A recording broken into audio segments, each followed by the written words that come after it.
রামায়ণে Hollywood connection, রাবণের চরিত্রে অ্যাকশন দৃশ্যে ইয়াশ, ফাঁস হলো শুটিং সেটের ছবি। অপরদিকে শয়তানের সাম্রাজ্যে কাজল, মা ছবিতে রক্ষক না ভক্ষক, কাজলের মাতৃত্বের ভয়ঙ্কর রূপ দেখে গায়ে কাটা দিচ্ছে, জানাবো আপনাদের। প্রথমে আসা যাক রামায়ণের কাছে। পরিচালক নিতেশ তিওয়ারির বহু প্রতীক্ষিত সিনেমা রামায়ণ। এই ছবিতে রাবণের চরিত্রে অভিনয় করছেন দক্ষিণী অভিনেতা ইয়াশ। সুপারহিট দক্ষিণী মুভি কেজিএফ খ্যাত তারকা ইয়াশের লুক নিয়ে দর্শকদের মধ্যে উত্তেজনা একেবারে তুঙ্গে। এর মাঝে সোশ্যাল মিডিয়ায় ফাঁস হলো শুটিং সেটের ছবি।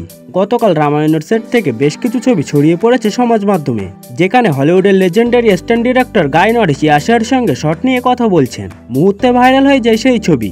ম্যাড ম্যাক্স ফিউরি রোড ও দ্য সুসাইড স্কোয়াডের জন্য বিশেষভাবে পরিচিত গাই নরিস। রাবণের শুটিংয়ের জন্য এই মুহূর্তে ভারতে রয়েছেন নরিস। রামায়ণের প্রথম ভাগের শুটিংয়ের জন্য 60 থেকে 70 দিন বরাদ্দ হয়েছে। মাইথোলজিক্যাল রামায়ণে দেখা মিলবে নজর কাড়া ভিএফএক্সের জাদু। এই ছবিতে রাবণের চরিত্রে অভিনয় করেছেন দক্ষিণী তারকা ইয়াশ, আর রামের ভূমিকায় রণবীর কাপুর। হলিউড রিপোর্টার ইন্ডিয়াকে দেওয়া সাক্ষাৎকারে ইয়াশ সিনেমার চরিত্র সম্পর্কে বলেছেন, যদি রাবণ চরিত্রটাকে পুরোপুরি সেই চরিত্রের মতো করে পর্দায় ফুটিয়ে তোলা না হয় তাহলে সিনেমাটাই অর্থহীন হয়ে যাবে। এত বড় বাজেটের একটি ছবির জন্য প্রত্যেক অভিনেতা অভিনেত্রীকে জোটবদ্ধ হয়ে কাজ করতে হবে। তারকা খ্যাতির বাইরে গিয়ে কাজ করার মানসিকতা রাখতে হবে। আমাদের সিনেমাটিকে দর্শকের দরবারে পরিবেশন করতে হবে, সেটাই আমাদের মূল লক্ষ্য হওয়া উচিত। এই ছবিটি দুটি ভাগে মুক্তি পাবে। 2026-এর দিওয়ালিতে বিগ স্ক্রিনে মুক্তি পাবে রামায়ণ, আর 2027 সালের দীপাবলিতে পরবর্তী ভাগ। অপরদিকে অবশেষে প্রকাশ্যে এলো বহু প্রতীক্ষিত সিনেমা মায়ের ট্রেলার। পৌরাণিক গল্প এবং হররের মিশেলে তৈরি এই সিনেমা 27 জুন মুক্তি পেতে চলেছে বড় পর্দায়। শয়তান ছবির পর আবারও দর্শকদের শিহরণে ভরিয়ে দিতে আসছেন কাজল, এবার এক মায়ের ভয়ঙ্কর রূপে। ট্রেলারের শুরুতেই দেখা যায় কুয়াশা ঘেরা রাস্তায় মেয়েকে নিয়ে গাড়ি চালাচ্ছেন কাজল। মা পেটটা খুব ব্যথা করছে বলে ছবিতে কাজলের মেয়ে।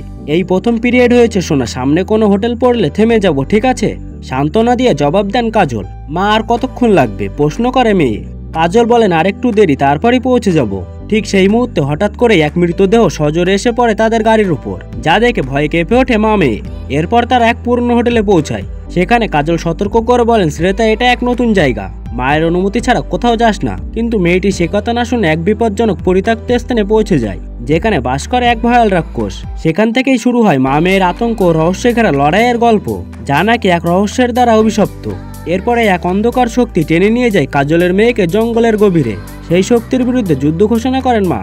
ট্রেলারে ফুটে উঠেছে প্রচণ্ড আবেগ, অ্যাকশন আর পৌরাণিক অতীত, যেখানে স্পষ্ট কাজলের রূপান্তর এক নির্ভীক মাতৃশক্তিতে, যিনি তার সন্তানের জন্য লড়াই করতে প্রস্তুত।